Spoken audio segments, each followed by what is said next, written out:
students, welcome to my live class. I am Roshan Kumar from Integrated Mathematics Classes. तो dear students, आज की class में हम लोग स्टडी करने वाले हैं यहाँ पर अवयवों का गुणा। चलिए चलते हैं हम लोग अवयवों के गुणा पर। ठीक है, तो कैसे हम लोग दो अवयवों को गुणा करेंगे यहाँ पर। तो पिछले क्लास में हमने जाना है यहाँ पर क्या कि अवयवों का गुणा जो है कब संभव होता है और कब संभव नहीं होता है। संभव होता है तो वो कितने कोटि का होता है। ठीक है, तो आइए चलते हैं यहाँ पर डियर स्टूडेंट्स, कॉन्सेंट्रेट अगेन। तो हम लोग कहते हैं यहाँ पर, मान लेते हैं यहाँ पर क्या a बराबर A I J M by N and तथा b बराबर B I J N by P दो अवयव हो। तो यहाँ पर ये अवयव को ऐसा रखा गया है कि इसमें जितना हम लोग का यहाँ पर स्तंभ का संख्या पहले वाले में उतना ही यहाँ पर पंक्ति का संख्या है। तो हम लोग कहेंगे a में b से गुणा को ए बी से सूचित करते हैं। कैसे सूचित करते हैं? ए बी से सूचित करते हैं। कब? इस तरह से होगा कि जब पहले वाले में स्तंभ का संख्या दूसरे वाले की पंक्ति की संख्या के बराबर होगा तब हम लोग कहेंगे इसका ए इंटू बी या ए बी जो है गुणनफल जो है संभव है, अन्यथा गुणनफल संभव नहीं है। ठीक है डियर स्टूडेंट्स, कॉन्सेंट्रेट। तो अब हम लोग बोलेंगे यहाँ पर जो निम्न प्रकार से परिभाषित होता है। मान लीजिए ए बी का कोई भी अवयव जैसे आयुवा पंक्ति जेवा स्तंभ का अवयव निकालना होगा। तो हम लोग क्या करेंगे यहाँ पर ए बी का आयुवा पंक्ति जेवा स्तंभ। तो अब हम लोग क्या करेंगे, इसको निकालने के लिए ए का आयुवा पंक्ति लेंगे। ए का कौन सा पंक्ति लेंगे? आयुवा पंक्ति। और बी के कौन सा अवयव लेंगे यहाँ पर? जेवा स्तंभ। ठीक है, उसके संगत अवयव का क्या करेंगे यहाँ पर? गुणा कर देंगे और सबको जोड़ देंगे।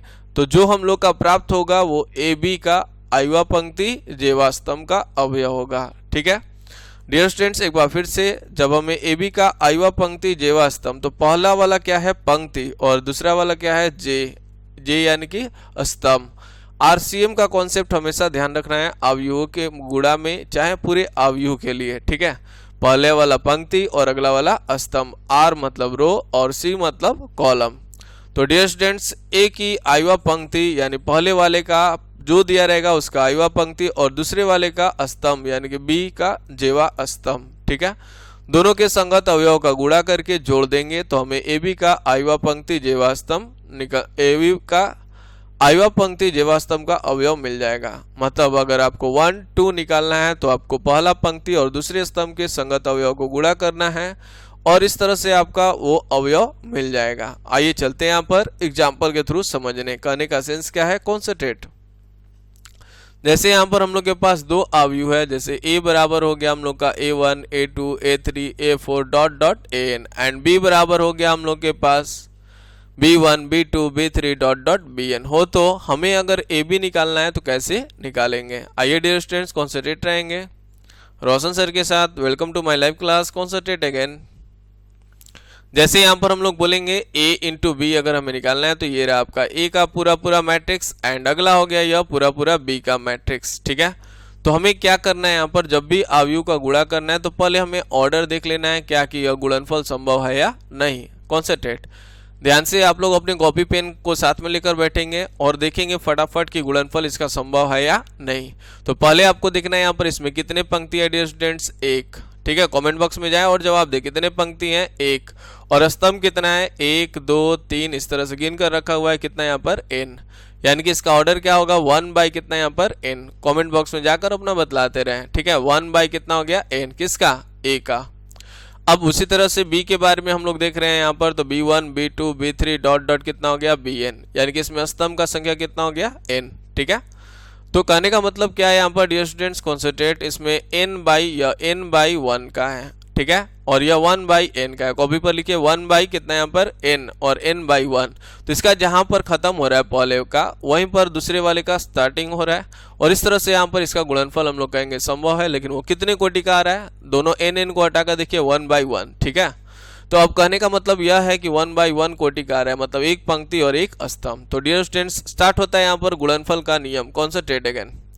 तो जब भी गुणा करने जाएंगे यहाँ पर आरसीएम का कॉन्सेप्ट ध्यान रखेंगे, पहले वाले का पंक्ति और अगले वाले का स्तंभ। पहले वाले का हमेशा ध्यान रखना है, पहले पंक्ति और दूसरा स्तंभ। ठीक है, तो यहाँ पर हम लोग कहेंगे यहाँ पर अब एक से अधिक अवयव रहेंगे तो हम लोग संगत अवयव का गुणा करेंगे। जैसे हम लोग कहेंगे a1 b1, ठीक है, plus a2 B2 plus A3 B3 plus A4 B4 plus dot dot AN BN।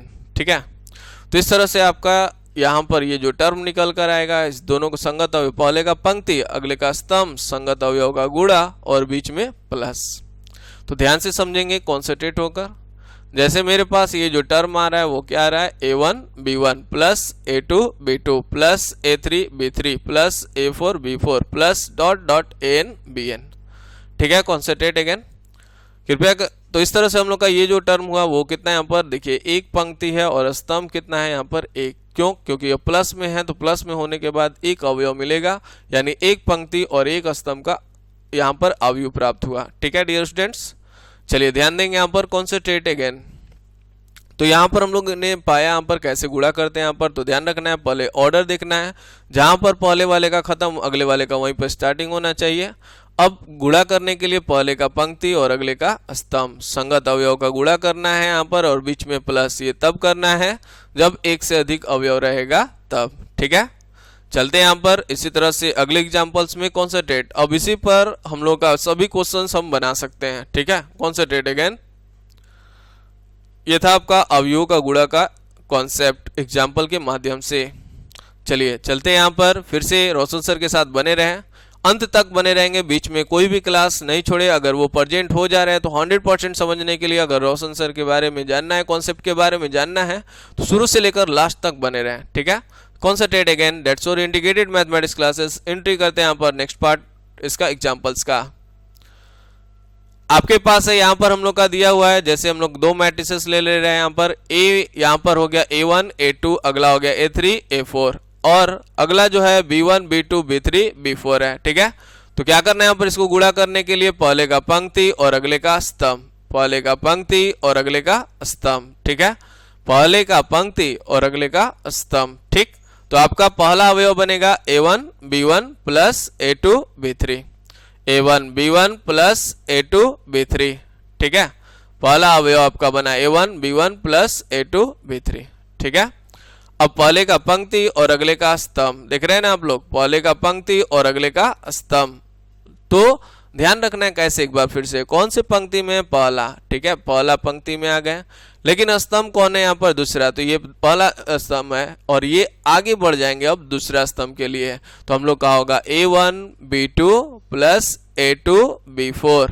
देखिए ध्यान से, A1 B2 plus A2 B4, A1 B2 plus A2 B4। ठीक है, अब हम लोग आ रहे हैं यहाँ पर, पहले का पंक्ति लेना है, लेकिन पंक्ति कौन चला गया, दूसरा, तो यहाँ पर दूसरे पंक्ति में जाएंगे। ठीक है, कौन से पंक्ति में जाएंगे, दूसरे, तो दूसरे पंक्ति में जाएंगे और इसका स्तंभ लेंगे पहला, तो इसके पहले स्तंभ के जगह पर रखेंगे दूसरे पंक्ति का पहला स्तंभ का अवयव क्या बनने वाला है, A3 B1 और प्लस A4 B3। ध्यान से, A3 B1 पहला को पहला से, दूसरा को दूसरा से, A3 B1 plus A4 B3।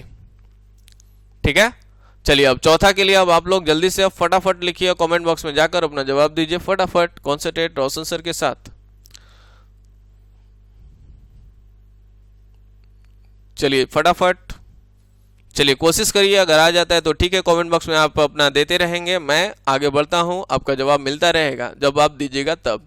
आइए चलते हैं यहाँ पर, हम मेरे तरफ से जान लीजिए, A3 B2 plus A4 B4, A3 B2 plus A4 B4। ठीक है, ये रहा A3 B2 plus A4 B4। Clear है, अब हम लोग आते हैं यहाँ पर इससे भी हायर लेवल, थोड़ा सा बड़े लेवल में एंट्री करते हैं यहाँ पर, कॉन्सेंट्रेट रोशन सर के साथ एंट्री करते हैं यहाँ पर, कॉन्सेंट्रेट अगेन। यहाँ पर हो गया A1 A2 A3 A4 A5 A6 A7 A8 A9, 3x3 order का है मैट्रिक्स, एंड ये भी हम लोग का दिख रहा है यहाँ पर 3x3 ऑर्डर का मैट्रिक्स। ठीक है, तो अब हमें इसको मल्टीप्लाई करना है, एकदम सेम प्रोसेस, नो डाउट। यह 3x3 है, कॉपी पर लिखिए अगेन 3x3, और ये भी लिखिए 3x3। तो क्या यहाँ पर पहले वाले का खत्म हो रहा है, वहीं पे अगले वाले का स्टार्टिंग हो रहा है, तो जवाब है हाँ, तो मल्टीप्लिकेशन पॉसिबल होगा, और वो कितने ऑर्डर का होगा, तो दोनों को हटा दीजिए बीच से, तो 3x3 ऑर्डर का होगा, मतलब 9 एलिमेंट निकालने होंगे, और वो 9 एलिमेंट कैसे निकालेंगे, कॉन्सेंट्रेट। यहाँ पर हम लोग एंट्री करेंगे, यहाँ पर इसको करने के लिए हम लोग को करना होगा A1 B1 plus A2 B4 plus A3 B7। कैसे, पहले का पंक्ति और अगले का स्तंभ, संगत अवयव का गुणा और बीच में प्लस। ठीक, चलिए ध्यान देंगे यहाँ पर अगेन अगले वाले के लिए A1 B2 plus A2 B5 plus A3 B8। पहले का पंक्ति स्तंभ हो गया दूसरा, तो दूसरे स्तंभ के पास चले जाएंगे पहले पंक्ति में। ठीक है, चलिए अब आइए चलते हैं यहाँ पर अगले के लिए A1 A2 A3 है, तो पहले का पंक्ति और अगले का स्तंभ। चलिए कॉन्सेंट्रेट अगेन, यहाँ पर हम लोग बोलेंगे यहाँ पर A1 A2 A3 है। ठीक है, तो यहाँ पर हम लोग कहेंगे A1 B3। अब पंक्ति कौन है, पहला ही है, लेकिन स्तंभ कौन हो गया, तीसरा।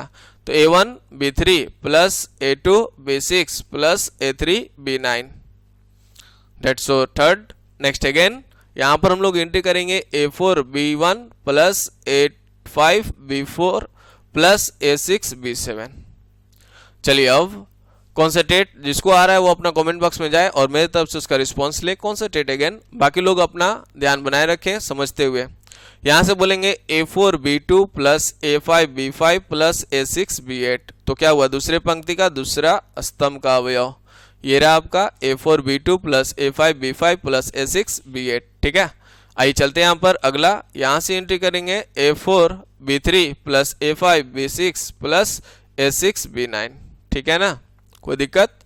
चलिए कॉन्सेंट्रेट अगेन, अब हम लोग तीसरे पंक्ति में उतर रहे हैं, तो तीसरे पंक्ति में जाएंगे और इसके पहले स्तंभ से गुणा करेंगे, तो यहाँ पर पहला वाला अवयव तैयार होगा। क्या होगा, A7 B1 plus A8 B4 plus A9 B7। ठीक है, आइए चलते हैं यहाँ पर अगले वाले में A7 B2 plus A8 B5 plus A9 B8। ठीक है ना, मिला रहे हैं। चलिए लास्ट वाले का 100% 2 सेकेंड 3 सेकेंड का टाइम देते हैं और फटाफट अपना रिस्पॉन्स दें अपने कमेंट बॉक्स में जाकर। चलिए ध्यान देंगे, जल्दी कॉन्सेंट्रेट होइए और फटाफट बताइए।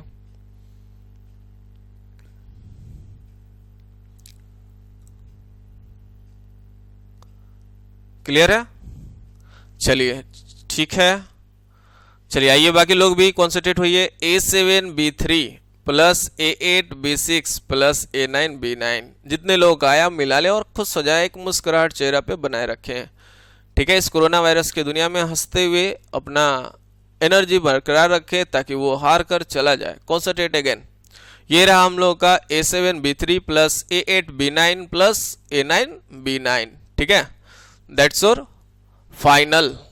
यह कितना बाई कितना का है, तो देख लीजिए 1 2 3 3 रोज हैं एंड 1 2 3 3 कॉलम्स हैं। ठीक है, चलिए चलते हैं यहाँ पर अगले स्टेज की ओर। कॉन्सेंट्रेट, मेरी तरफ से अवयव का गुणा का कॉन्सेप्ट जानते हुए कैसे मल्टीप्लाई करते हैं, हर स्टेप को बारीकी से समझ लें। समझ में आ रहा है तो टाइप करें y, नहीं आ रहा है तो n।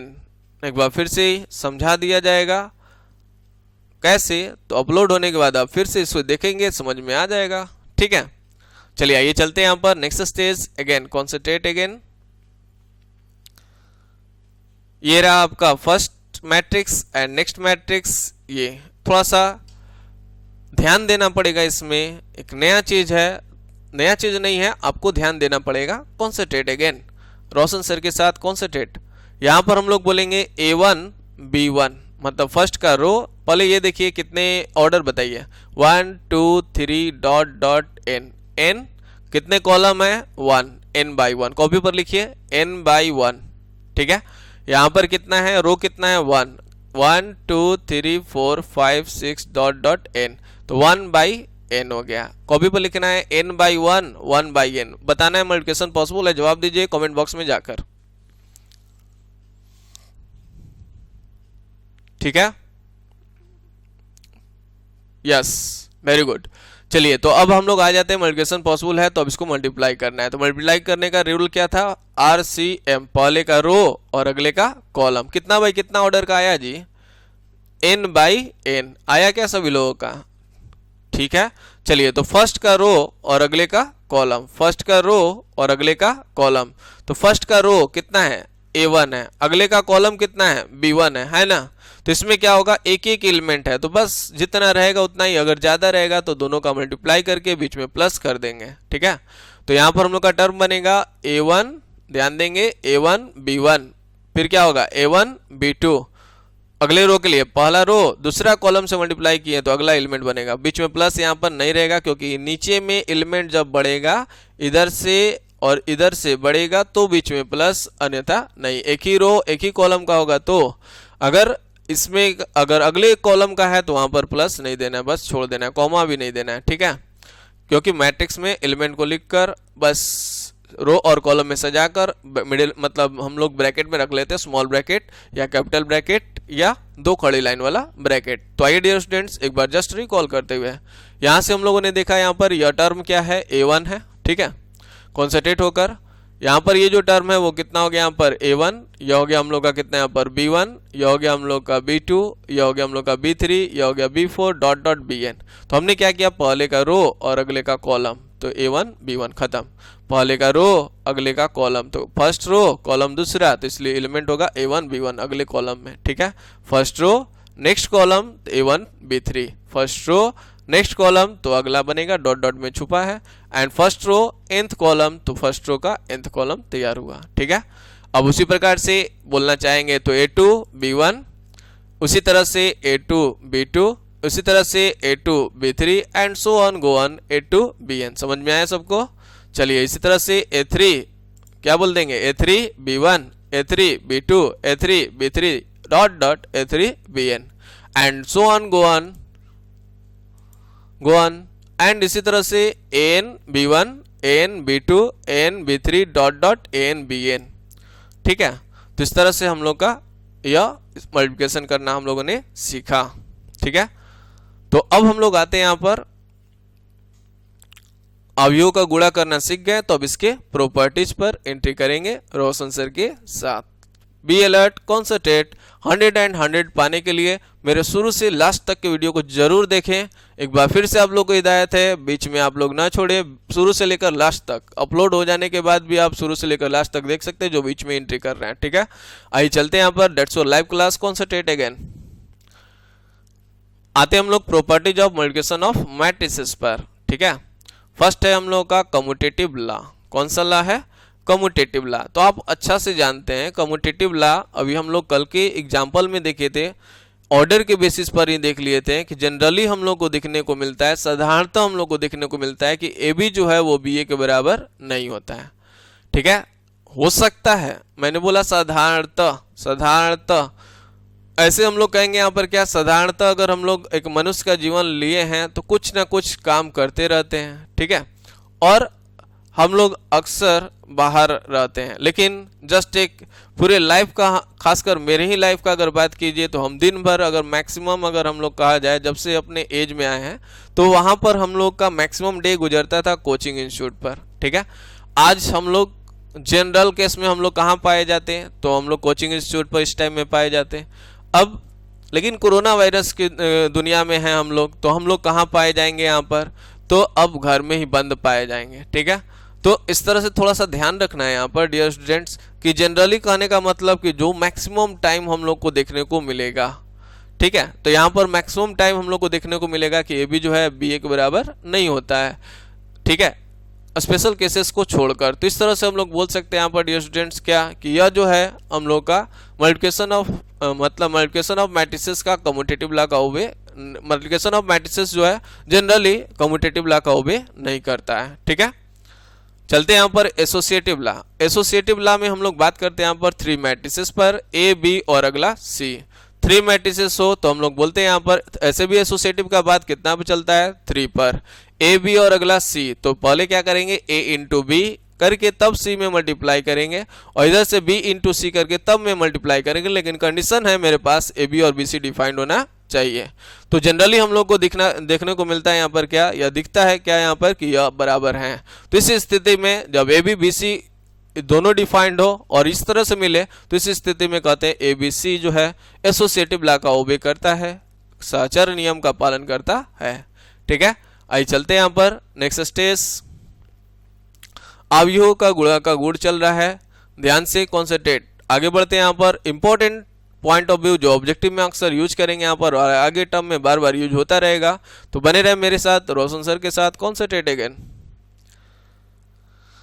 अवयवों का गुणा का गुण, properties of multiplication of matrices में। तो properties of multiplication of matrices में हम लोग आते हैं तत्समक, ध्यान से कॉन्सेंट्रेट रहेंगे यहाँ पर, अवयवों का गुणा का गुण में properties of multiplication of matrices में, ठीक है, हम लोग एंट्री करने जा रहे हैं यहाँ पर तत्समक नियम, ठीक है, मल्टीप्लिकेटिव आइडेंटिटी, ठीक है। मल्टीप्लिकेटिव आइडेंटिटी यानी तत्समक, गुणात्मक तत्समक हम लोग बोलेंगे यहाँ पर का पालन करता है या नहीं, या कब बोलेंगे यहाँ पर गुणात्मक तत्समक है।